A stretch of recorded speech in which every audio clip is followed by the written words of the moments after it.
Good morning, नमस्कार, स्वागत है आपका हमारे चैनल जीएस स्टडी 94 में। और दोस्तों में तो दोस्तों आज का जो विषय है वो है संयुक्त राष्ट्र में सुधार की जोरदार पैरवी, और जो दैनिक जागरण के मुख्य पृष्ठ जिसे आप संपादकीय के नाम से जानते हैं, ठीक है।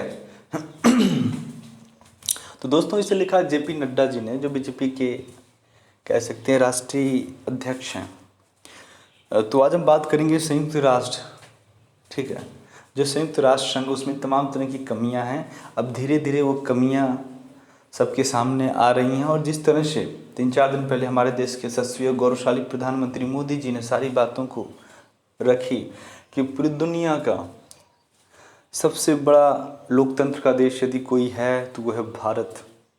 पूरी दुनिया का 18% आबादी जो है भारत जैसे देश में निवास करती है, और ऐसे में किस प्रकार से तुष्टीकरण इम्पीचमेंट के तहत उसे अलग थलग रख दिया गया है। उसके डिसीजन मेकिंग के बारे में कोई नहीं सोचता। उसे अब ये संयुक्त राष्ट्र की जिम्मेदारी है कि उसकी बातों को गंभीरता से लिया जाए, उसे स्थायी सदस्य के तौर पर नियुक्त किया जाए, तब जाके असल में कहा जाएगा कि संयुक्त राष्ट्र का जो उद्देश्य है, जो कार्य है, वो सही है, सही दिशा में है। तो चलते हैं आगे। प्रधानमंत्री नरेंद्र मोदी ने पहले भी संयुक्त राष्ट्र में देश दुनिया का ध्यान खींचने वाले भाषण दिए हैं, लेकिन इस बार उन्होंने उसके मंच पर जिस आत्मविश्वास से भारत के अधिकारों की बात रखी वो अपने आप में अभूतपूर्व है। तो सबसे पहले बता दें, इससे पहले भी कई बार हमारे यशस्वी प्रधानमंत्री मोदी जी ने अपनी बातें संयुक्त राष्ट्र के पटल पर से रखी हैं। पूरे देश दुनिया को उन्होंने संबोधित किया है, अपनी बातें रखी हैं, ठीक है। ऐसे तमाम तरह के वीडियो आपके पास होगा, आपने देखा भी होगा। पर दोस्तों उस दिन एक ऐतिहासिक समय था, क्योंकि वो अपने अधिकारों की जिस मधुरता से, जिस आत्मविश्वास के साथ उन्होंने अपनी बातें रखी, वो एक्चुअली में बहुत ही गौरव की बात है। आज तक पूरे इतिहास में आप उठा के देख लीजिएगा, जितने भी प्रधानमंत्री बने हैं, इस बात को रखने का उनके पास ना ही आत्मविश्वास था, ना ही साहस था। उन्होंने कोरोना के संकट काल में जिस अंदाज में संयुक्त राष्ट्र की अकर्मण्यता पर खरी खरी सुनाई, उसने दुनिया के अनेक देशों की आवाज़ बुलंद की है। सच्चे अर्थों में 130 करोड़ भारतीयों की मजबूत आवाज़ बनकर उभरी। अपने उद्बोधन में उन्होंने कहा कि जिस संगठन के निर्माण और उसके मकसद को कामयाब बनाने में भारत ने हर कदम पर अपना भरपूर योगदान दिया हो, उसे संयुक्त राष्ट्र की संरचना और निर्णय प्रक्रिया से कब तक बाहर रखा जा सकता है। तो देख सकते हैं कि भारत जैसे देश का भी बहुत बड़ा योगदान है संयुक्त राष्ट्र संघ में। पर दोस्तों उसे किस प्रकार से अलग थलग रखा जाता है। जब कभी कोई समस्या होती है जो वैश्विक स्तर की समस्या होती है, जिस समस्या से भारत ही नहीं सारे देश समस्या में आ सकते हैं, जब ऐसे मुद्दों को भी भारत तत्परता से उठाता है, तो किस प्रकार से जो शत्रु देश हैं, या फिर कहें कि जो गलत मानसिकता आचरण के लोग हैं, वो किस प्रकार से वीटो का इस्तेमाल करते हैं। तो ऐसी शक्तियां ऐसे देशों को क्यों दिया जाए जब वो उसका दुरुपयोग ही करते हैं। मुझे लगता है कि आज तक किसी भारतीय प्रधानमंत्री ने इतनी सशक्त आवाज़ में विश्व के सामने अपनी बातें नहीं रखी। प्रधानमंत्री मोदी ने उचित ही कहा कि 75 साल पहले जिस वक्त संयुक्त राष्ट्र का निर्माण हुआ, उस समय दुनिया एकदम अलग थी। उसके समीकरण अलग थे, उसके मुद्दे अलग थे, और उसकी ज़रूरतें भी अलग थीं। दुनिया दूसरे महायुद्ध की विभीषिका से उभर रही थी। आपको बता दें दोस्तों, संयुक्त राष्ट्र संघ का शायद निर्माण जो हुआ था 1945 में हुआ था, और इसका जो उद्देश्य था कि दोस्तों उद्देश्य इसका यही था कि जैसे सेकेंड वर्ल्ड वॉर ख़त्म हुआ, तो जो महाशक्तिशाली देश थे उन्होंने एक संघ का निर्माण किया कि भविष्य में दोबारा इस तरह युद्ध न हो, ऐसे अवांछनीय देशों के ऊपर प्रतिबंध लगाया जा सके। एक संघ का निर्माण किया गया। जैसे आप ऐसे सोचिए ना, समाज में कई सारी अव्यवस्थाएं जन्म ले रही हैं, बहुत सारे डोमेस्टिक वायलेंस बढ़ रहे हैं, तमाम तरह की देख सकते हैं आप हो रहा है ना। तो उन्हीं गलत कार्यों को रोकने के लिए, उनके व्यवहार में परिवर्तन लाने के लिए तमाम तरह के एसोसिएशन बने हुए हैं। देखते ही हैं क्षत्रिय महासंघ, तो यादव महासंघ, फलाने आदमी, ये वो सब बना हुआ है ना। तो इसका मतलब यही है कि समाज को व्यवस्थित रूप से संचालित कर सके, और कोई भी यदि व्यक्ति अनैतिक और अमानवीय कर्तव्य करता है तो उसे संघ के द्वारा रोका जा सके, या फिर कोई व्यक्ति को न्याय नहीं मिल रहा है तो उसे न्याय दिला सके। ये है। तो इसी तरह का जो बड़े लेवल पे हो रहा है, अब वहाँ से कौन पीड़ा होगा? यहाँ तो व्यक्ति विशेष है, पार्टी हो सकती, पर वहाँ पे देश है। एक देश दूसरे देश से कैसे पीड़ित हो सकता है? आप चाइना से ले लीजिए। चाइना से कई सारे ऐसे देश हैं जो उसकी विस्तारवाद नीति की वजह से पूरी तरह से मानसिक और शारीरिक रूप से विकलांग होने के कगार पे हैं। वो पहले इतना आर्थिक आपको सहायता दे देगा, उसके बाद कहेगा लो भरो मेरा टैक्स, नहीं भर पाओगे तो आपकी ज़मीनें 100 साल के लिए लीज पे ले लेगा, पट्टे पे। तो देखिए वही सारी प्रक्रियाएँ हैं। यहाँ पे छोटी चीज़ें वहाँ पे बड़ी हैं। ठीक। नागासाकी और हिरोशिमा पर परमाणु हमले से न सिर्फ जापान बल्कि सारी दुनिया में डर का माहौल था। युद्ध के कारण पूरी दुनिया की अर्थव्यवस्था बर्बाद हो गई थी। दुनिया के मानचित्र से उपनिवेशवाद खत्म हो रहा था। उपनिवेशवाद एक विचारधारा है और उपनिवेशवाद का मतलब होता है जैसे जब एक सशक्त और प्रभावशाली शक्तिशाली देश के द्वारा किसी गरीब या उससे कम शक्तिशाली देश पे विजय प्राप्त करके, या फिर कहें किसी भी चतुराई चालाकी से उसका शोषण किया जाए, वहाँ की आर्थिक, वहाँ के राजनीतिक, वहाँ के सामाजिक सारी चीज़ों का शोषण किया जाए, वहाँ पे गलत नीतियाँ इम्प्लीमेंट किया जाए, तो उसे ही कहते हैं वो देश उपनिवेश हो गया। भारत में क्या था? भारत 200 साल तक अंग्रेज़ों का उपनिवेश था। एक सही अर्थ में कहें उपनिवेश का मतलब आप गुलाम समझिए तो ज़्यादा बेहतर होगा।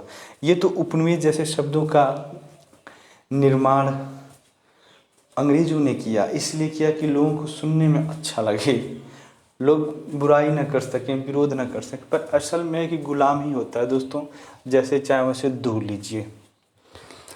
भारत अपनी आज़ादी के लिए निर्णायक मोड़ पर खड़ा था। ऐसे समय संयुक्त राष्ट्र की ज़रूरतें एकदम जुदा थीं। तब से अब तक दुनिया काफ़ी बदल चुकी है। पिछले 75 वर्षों में हमने शीत युद्ध का ध्रुवीय दौर भी देखा और उसका अवसान भी। शीत युद्ध का मतलब जानते हैं क्या होता है? शीत युद्ध का मतलब होता है जब जुबानी जंग होती है, मैं ये कर दूंगा, मैं वो कर दूंगा, ताना तनी रहती है। अभी छोड़ दूंगा मिसाइल, जैसे नहीं डोनाल्ड ट्रंप बोले उत्तर कोरिया को ख़त्म कर दूंगा 2 मिनट में, उत्तर कोरिया ने भी बोला ये कर दूंगा। तो इसका भी बहुत बड़ा असर पड़ता है वैश्विक स्तर पर। लोग डर जाते हैं, सहम जाते हैं, तमाम तरह की बातें होती हैं, कूटनीतिक विचारधाराएँ संचालित होने लगती है कि यदि युद्ध हो गया तो ये दोनों देश तो मरेंगे ही, पूरी दुनिया में तबाही मच जाएंगी। क्योंकि आज से 75 साल पहले जब इतना बड़ा भीषण यदि नुकसान हो सकता तो आज के युग में तो दोस्तों ऐसे तमाम तरह के देश हैं जिनके पास सैकड़ों परमाणु बम हैं और उससे भी 1000 गुना विध्वंसक कार्य करेंगे वो। भारत और चीन जैसे देशों का उभार भी देखा। सोवियत संघ का विघटन और जर्मनी का एकीकरण भी देखा। एकीकरण का मतलब होता है जैसे भारत जैसा देश पहले कई सारी रियासतों, तकरीबन 550 रियासतों में बटा हुआ था, उसका एकीकरण किया था सरदार वल्लभ भाई पटेल ने। तो ऐसे ही जर्मनी का भी यही हाल था, तो उसका एकीकरण किया गया। अनेक गुलाम देशों को आज़ाद होते देखा। वही उपनिवेश जो देश थे, जो गुलाम थे वो आज़ाद हुए, उसमें भारत जैसा देश था। 1947 में जो आज़ाद हुआ, उसके बाद 1949 में आपका चाइना आज़ाद हुआ। ऐसे देश धीरे धीरे मुक्त होते गए। इस कालखंड में अनेक देशों ने गृह युद्ध झेले। गृह युद्ध का मतलब होता है जब देश के अंदर ही कोई युद्ध चालू हो, स्टार्ट हो, कोई दूसरे देश से उसका युद्ध ना हो, अपने ही देश के। जैसे सीरिया इराक में क्या हुआ था, वहाँ के लोगों के 2 संप्रदाय के बीच में किस प्रकार से युद्ध हो गया, शिया सुन्नी आप कह सकते हैं, या वहाँ के कट्टरपंथी अराजकता फैलाने की वजह से युद्ध कर दी, या फिर किसी देश में मार्शल लॉ लागू हो गया, फिर सरकार के खिलाफ युद्ध हो गया। तो ये होता है गृह युद्ध। जैसे हमारे यहाँ हुआ था 1975 में, जिसे आप इमरजेंसी इम्प्लीमेंटेशन के नाम से जानते हैं, जिससे पूरे विपक्ष की जितनी भी राजनीतिक पार्टियां थीं, व्यक्ति विशेष थे, सबको जेल के अंदर डाल दिया गया था, जो कि बहुत ही अमानवीय और अनैतिक कृत्य था। दो या दो से अधिक देशों के बीच अनेक छोटे बड़े युद्ध भी हुए और 1945 में जब संयुक्त राष्ट्र का जन्म हुआ था तब उसके चार्टर पर दस्तखत करने वाले सिर्फ 50 देश थे। आज उनकी संख्या 193 हो गई है, लेकिन उसकी संरचना में कोई बदलाव नहीं आया है। सुरक्षा परिषद की वीटो शक्ति संपन्न 5 देश आज भी वही हैं जो तब थे। प्रधानमंत्री ने स्पष्ट शब्दों में कहा कि पिछले 7 महीनों से सारी दुनिया कोरोना की विभीषिका से जूझ रही है, पर संयुक्त राष्ट्र उदासीन है। एक चीज़ मैं आपको वास्तविक बताऊं, दोस्तों, संयुक्त राष्ट्र के बारे में यदि देखा जाए, कोरोना जैसी महामारी ने पूरी दुनिया में तबाही मचा दी, पर संयुक्त राष्ट्र के द्वारा कोई बहुत विशेष कार्य नहीं किया गया। इसलिए हमारे देश के यशस्वी गौरवशाली प्रधानमंत्री मोदी जी ने क्रिटिसाइज़ किया, उनका आलोचना किया। उसका एक आनुषंगिक संगठन, विश्व स्वास्थ्य संगठन, कुछ भी निर्णय नहीं ले पा रहा है। इसकी तो पूरी पोल खुल गई, WHO की पूरी पोल खुल गई। लंबे अरसे से उसमें सुधार का इंतजार हो रहा है। इसी कारण PM मोदी ने कहा कि कम से कम 75 साल में संयुक्त राष्ट्र को ऐसे पुनर्गठित किया जाए कि दुनिया में संतुलन कायम हो और यह संगठन सशक्त बने। भारत के पक्ष को मजबूती से रखते हुए प्रधानमंत्री ने कहा कि हम वसुधैव कुटुंबकम में विश्वास करते हैं। वसुधैव कुटुंबकम का मतलब ये होता है दोस्तों कि हम पूरी दुनिया को अपना घर मानते हैं। यदि हम किसी व्यवस्था से, किसी देश से, किसी संघ से मित्रता कर रहे हैं तो इसका मतलब नहीं है कि हम तीसरे या दूसरे व्यक्ति के खिलाफ हैं।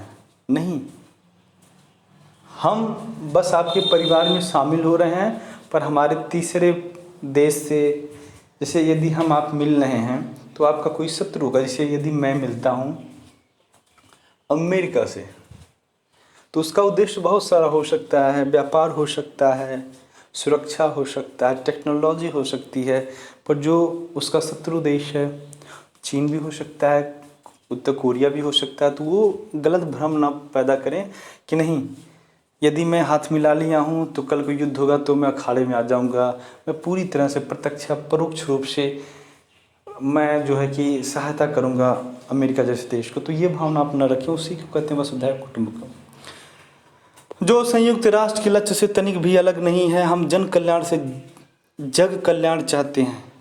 भारत दुनिया की शांति, सुरक्षा और समृद्धि के लिए प्रतिबद्ध है।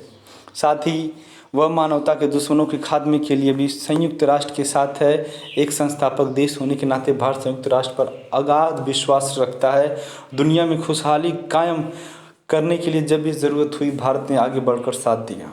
संयुक्त राष्ट्र के आह्वान पर भारत ने कम से कम 50 बार अपनी शांति सेनाएं दुनिया के अलग अलग हिस्सों में भेजी हैं। तो आप देख सकते हैं कि दोस्तों, जब जब भारत जैसे देश की सेनाओं की ज़रूरत पड़ी दुनिया के तमाम कोनों में शांति बहाल के लिए, तो भारत ने भेजा है।